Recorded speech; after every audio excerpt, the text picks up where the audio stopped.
Shalom saudara-saudari yang dikasihi dan diberkati oleh Tuhan Yesus Kristus. Bagaimana kabar kita semua di pagi hari ini? Saya yakin saudara dan saya hari ini dalam keadaan yang sehat dan luar biasa. Kembali kita hari ini boleh berjumpa dalam program Renungan Pagi di kanal YouTube Jemaat GKI Banjarbaru. Bersama dengan saya, Pendeta Ranu Wijayanto. Hari ini kita akan bersama merenungkan satu kebenaran firman Tuhan sesuai dengan Nats Almanak Gereja Kalimantan Evangelis. Yang hari ini diambil dari kitab Wahyu, pasal yang ke-19, ayat yang pertama hingga ayat yang ke-8. Mari sebelum bersama kita merenungkan kebenaran firman Tuhan ini, kita bersatu hati di dalam doa. Mari kita berdoa. Engkau Maha Besar Tuhan Allah kami yang punya segala akal dan hikmat. Karuniakanlah kepada kami kuasa yang sama di hari ini, agar kami boleh mampu, dan kami boleh meresapi kebenaran firman Tuhan. Dalam waktu kami yang berbeda, di mana kami di tempat yang berbeda, tapi kami kena percaya Tuhan menguasai kami dengan kuasa yang sama. Berbicaralah dan bersabdalah ya Allah, karena kami rindu mendengarkan kebenaran firman-Mu. Amin. Saudara, saya tidak akan mengambil secara utuh bacaan kita sesuai dengan Nats Almanak Gereja Kalimantan Evangelis hari ini. Tapi saya hanya mengambil dari ayatnya yang kelima. Hari ini berbicara perikop kita adalah nyanyian atas jatuhnya Babel. Tapi saya hanya mengambil ayat yang kelima dan saya akan bacakan baik kita demikian. Maka kedengaranlah suatu suara dari tahta itu, pujilah Allah kita, hai kamu semua hambanya, kamu yang takut akan Dia, baik kecil maupun besar. Yang berbahagia ialah mereka yang mendengarkan kebenaran firman Tuhan seraya melakukannya dalam kehidupan hari lepas hari. Saudara yang dikasihi dan diberkati Tuhan, biasanya kebanyakan orang kalau ia dalam sedang keadaan sedih atau dia dalam keadaan sendiri, apa yang biasa dilakukan? Ada begitu banyak hal. Ada yang mungkin suka mendengarkan musik, atau ada yang mungkin suka menyanyi, ada yang mungkin melakukan kegiatan bermacam-macam. Tapi kebanyakan orang biasanya kalau dia dalam keadaan sendiri, pasti kalau dia tidak mendengarkan musik, pasti dia menyanyi dengan alunan musik yang ia dengarkan. Karena apa?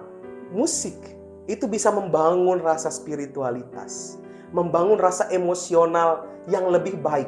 Apalagi kalau musik yang didengarkan itu pas menjawab apa kata hatinya pada saat itu.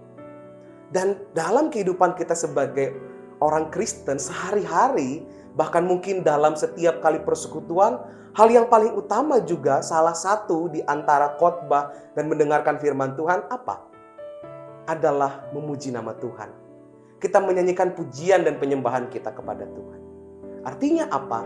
Pujian dan penyembahan itu tidak lepas dari kehidupan kita sebagai orang percaya.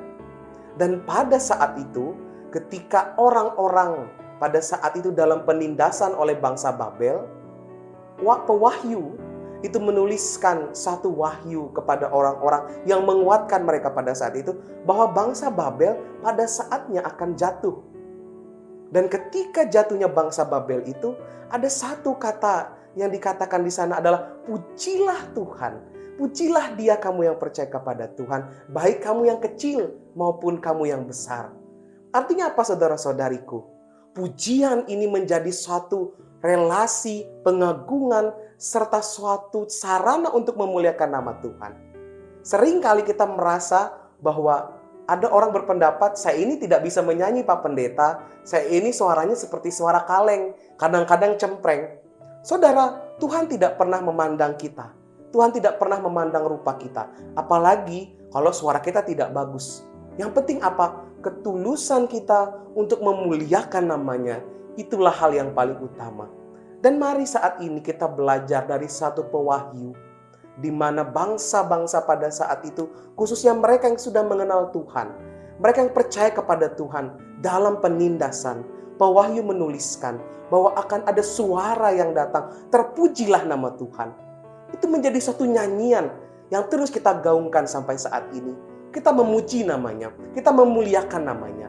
Karena itulah saat ini, jangan pernah minder dengan nyanyian yang kita agungkan kepada Tuhan.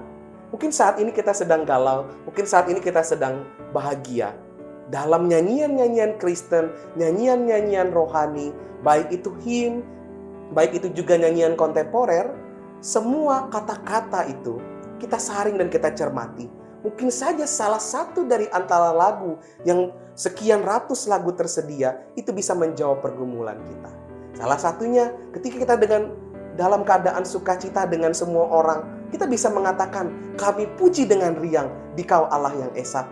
Tapi ketika kita mungkin dalam keadaan duka dan perlu penguatan dan penghiburan, kita bisa saja menyanyikan satu lagu yang berkata bahwa Tuhan akan menuntun langkah kita, Tuhan akan menghiburkan kita. Dan mari saat ini saudara dan saya kita merenungkan satu hal, bahwa pujian itu menjadi gaya hidup. Pujian menjadi sesuatu yang sudah ada dan ditradisikan dalam kehidupan kita sebagai orang percaya. Kita percaya di dalam pujian ada kekuatan. Kita percaya di dalam pujian ada suatu jawaban. Dan kita percaya di dalam pujian ada kuasa Allah yang bisa bekerja bagi saudara dan saya. Saya akan percaya Tuhan menguatkan kita semua dalam hari ini dan seterusnya. Ketika kita sudah bisa memuji Tuhan, maupun kita saat ini sedang mencoba untuk memuji Tuhan, saya kena percaya kekuatan yang sama memberkati saya dan saudara yang menyaksikan tayangan ini. Tuhan memberkati kita melalui firman-Nya. Mari kita berdoa. Terima kasih ya Allah, kami yakin dan percaya dalam pujian kami. Ketika kami dalam keadaan terpuruk seperti orang-orang di Babel, tapi kami kena percaya ada wahyu yang Tuhan sudah berikan dalam pujian, di mana kami memuliakan Tuhan, baik kami yang tua maupun kami yang kecil, baik kami yang besar maupun kami yang saat ini tidak berdaya. Tuhan kuatkan kami. Saat ini kami akan mengawali setiap aktivitas kami. Tuhan berkatilah kami. Tuhan tuntun setiap langkah kami. Di dalam nama-Mu kami berdoa, dan kami akan mengawal ini semua dengan suatu kuasa, di mana Tuhan Yesus menolong kami. Dan kami ucapkan doa Bapa kami bersama-sama. Bapa kami yang ada di sorga, dikuduskanlah nama-Mu. Datanglah kerajaan-Mu, jadilah kehendak-Mu di bumi seperti di sorga. Berikanlah kami pada hari ini makanan kami yang secukupnya, dan ampunilah kami akan kesalahan kami, seperti kami juga mengampuni orang yang bersalah kepada kami. Dan janganlah membawa kami ke dalam pencobaan, tapi lepaskanlah kami daripada yang jahat, karena Engkaulah yang punya kerajaan dan kuasa dan kemuliaan sampai selama-lamanya. Amin. Sampai berjumpa di lain waktu. Kasih Tuhan Yesus Kristus memberkati kita semua. Shalom.